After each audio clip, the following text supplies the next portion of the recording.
quote Richard Nixon, my family now has me to kick around some more. The truth is that I haven't been back to Star Island in about 15 years, and the theme of the talk, which is the times they are changing, or are they? And I can tell you by looking around, not much does change. It's a little hotter than I remember it.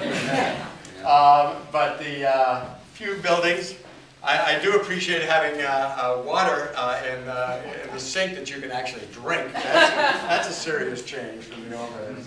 But I will tell you, I'll tell you a little bit, first of all, the connection to Star Island.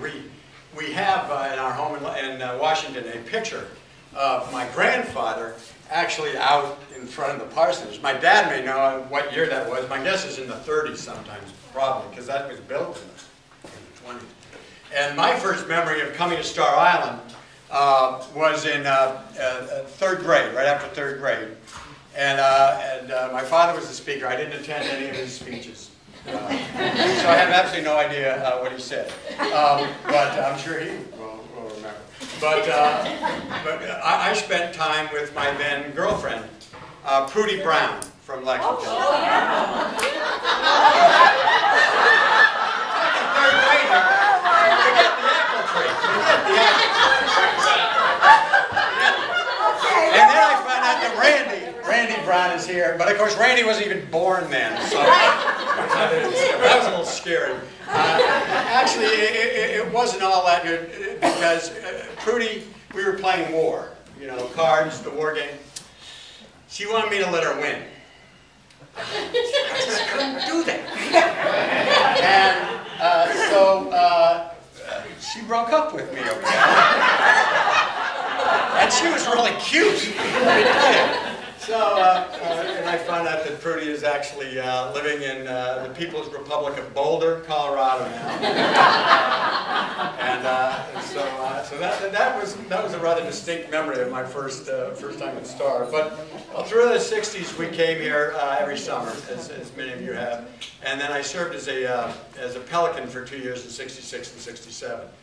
And we used to sit down in Pell Hall, and we would listen to Bob Dylan. And we listened to a lot of the folk music, and we listened to the Mamas and the Papas, and we listened to the Beatles, and we listened to the Rolling Stones.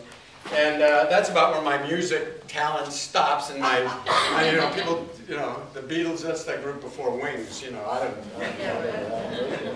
But the other thing about that era was we made, I think I've told a few of this, we made $32 a week for working 7 days a week. I think there's a little minimum wage problem going on. And we got 4 12-hour leaves off this island, or 2 24s. So the Pelicans now, I think there are a few of them here, we got good guys. Then just to close the history for me in Star Island, a fellow named Steve Honer and Steve Whitney, who many of you may know, and Edie, we used to get together every Christmas when we'd come up to Massachusetts for Christmas, my wife, Allison, and all of us. And one Christmas we cooked up, mid-70s, the idea of the Pelican reunion. And we thought, you know, we want to do this because we have a lot of friends and we want to get together on the island over Labor Day. We thought, well, this will last 3 or 4 years. And then, you know, go by the wayside. And I understand that now the Pelican reunion gets close to 100 people over that period. And Steve Honer, who was a tremendous guy, bellhop with me, died very suddenly of a heart attack at 34 years old with 2 young kids. So that was, you know, we were at his wedding and at his funeral, all in a period of about 5 years. So, you know, it's the kind of friendships that you all make out here and that the Pelicans make. They do, as they say, they last a lifetime. So, let me sort of move on to the topic here. Before I really lose it. I do think it's helpful that we follow the criers, because we're always referred to as the crying Fenns. So, I promise not to sing or dance either. One of the things I thought, though, knowing what a quiet, sedate crowd this is that I really would like, I had an idea that I was going to have people introduce themselves. Well, I have a sneaking suspicion we'd be here till about 2 in the afternoon if I did that. So I will just throw out one question at the beginning of the week before I tell you what we're going to be doing and going through it. If anybody has something that they are really interested in when it comes to politics, when it comes to political media, that you'd like to sort of cover, you know, I can probably work it in. So if anybody has any thoughts or ideas, if you have it now, throw it out at me. And if you think of it, I'm sure that on the front porch someone will whisper in my ear. Most of the time I've heard, "Are you ready yet? Are you prepared yet? Have you got something to say?" And well, actually, I usually use Garrison Keillor's line about that, which is, many of you might have heard of it. He says, "Well, listen, I'll just keep talking until I think of something to say."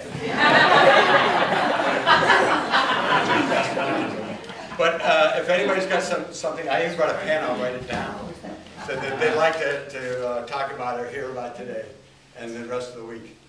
All right, think about it. Give me a sense. All right, usually after these things, what happens is, you know, you have a lecture and then you get a test afterwards. Well, guys, you're getting the test ahead of time. This is really very simple. I even brought my own, or I don't have enough of it, but I brought pens. I bought them at CVS. My brother told me, don't, the island's not going to give you pens. So. You got to bring your own pen. And here's what I've done. This is I think it's going to be kind of fun. It won't take you very long, and I'll talk while you're filling it out. I've taken some poll questions from the NBC Wall Street Journal poll that just came out in June. My friend Peter Hart, Democrat, Bill McIntyre, Republican, another friend I work with a lot. And I just picked out a few of those questions. And I've got the way the general public feels about all these. I've got all the, as they say, I've got the answer. But I want you all to fill them out. Then I'm going to have you'll see me probably on the porch collating all this crap. Or maybe I can get some of the junior teens to help me. They're probably a little better at math than I am anyway. So I'm going to pass, there's 3 pages I have to take. I'm going to pass it, but they're real quick. And the second poll, though, I took some questions was a poll by Lou Harris, who was actually President Kennedy's pollster, his organization. And he got all interested after he read a book by a fellow who used to work for Rudy Giuliani called Wingnuts. Has anybody heard of that book? Well, Wingnuts is quite an interesting piece because it basically shows people's sort of misperceptions. And so they turned it into a poll. Now, I will give, you know, so the third page is so take the first page. I don't know, you know, I only made 80 of these suckers. Oh. So, we'll share.